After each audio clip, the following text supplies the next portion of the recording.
For the first time in history, the 11th G20 Parliamentary Speakers Summit, the P20, came to African soil.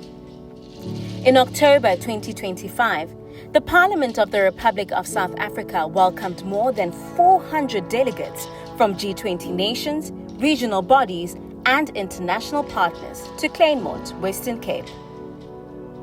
Under the theme, Harnessing Parliamentary Diplomacy for the Realisation of Global Solidarity, Equality and Sustainability, leaders gathered to redefine the role of Parliament in shaping a fairer world. The Speaker of the National Assembly, Ms. Toko Didiza.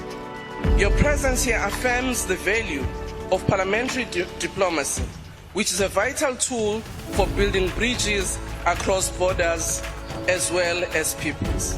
Legislatures are not only the guardians of democracy, but also architects of inclusive development. And the chairperson of the National Council of Provinces, Ms. Realisation of Global Solidarity, opened the summit with a powerful call for unity, moral leadership, and shared responsibility. For Africa, the desired outcomes are clear and transformative. Firstly, we seek a definitive shift in how the world manages debt and disasters.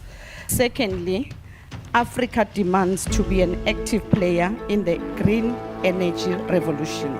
Thirdly, we insist that our critical minerals become a catalyst for inclusive growth, not further exploitation. Africa's goal is to move up the value chain. The benefits of our natural wealth must be felt by our people through job creation and equitable development. Delivering the keynote address on behalf of the President, the Minister of Justice and Constitutional Development urged parliaments to transform global commitments into domestic action. This summit is a call to action for the parliaments of the G20 to work together to advance the principles of solidarity, equality, and sustainability. The P20 is a unique platform for strengthening global collaboration.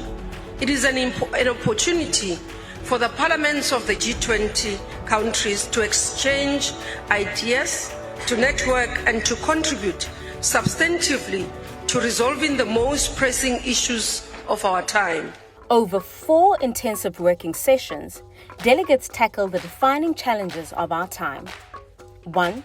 Disaster resilience and response, protecting the vulnerable through strong legislation and oversight. 2. Debt sustainability, calling for fairer global finance and transparent borrowing. 3. Financing a just energy transition, ensuring climate funding reaches women, youth, and affected communities. 4. Harnessing critical minerals, unlocking Africa's mineral wealth for inclusive local growth. Experts from the Open Society Foundation, National Treasury, and Department of Environment and Mineral Resources helped shape concrete policy directions. Before the main summit, 2 powerful forums set the tone.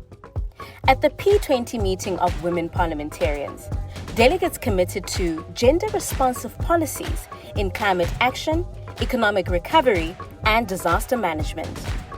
Meanwhile, the meeting of young parliamentarians injected energy and innovation, calling for intergenerational partnerships and greater youth participation in shaping global decisions.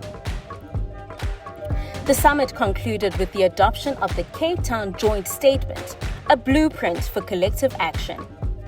It reaffirmed multilateralism, climate justice, and debt reform. It urged equitable energy investment for Africa and endorsed the G20 Critical Minerals Framework to ensure that green growth benefits local communities. As the gavel struck for the final time, the baton passed to the United States, host of the 2026 P20 Summit. Africa's legacy was sealed, a renewed commitment to parliamentary diplomacy that bridges continents, amplifies the voices of women and youth, and drives a more just, peaceful, and sustainable world.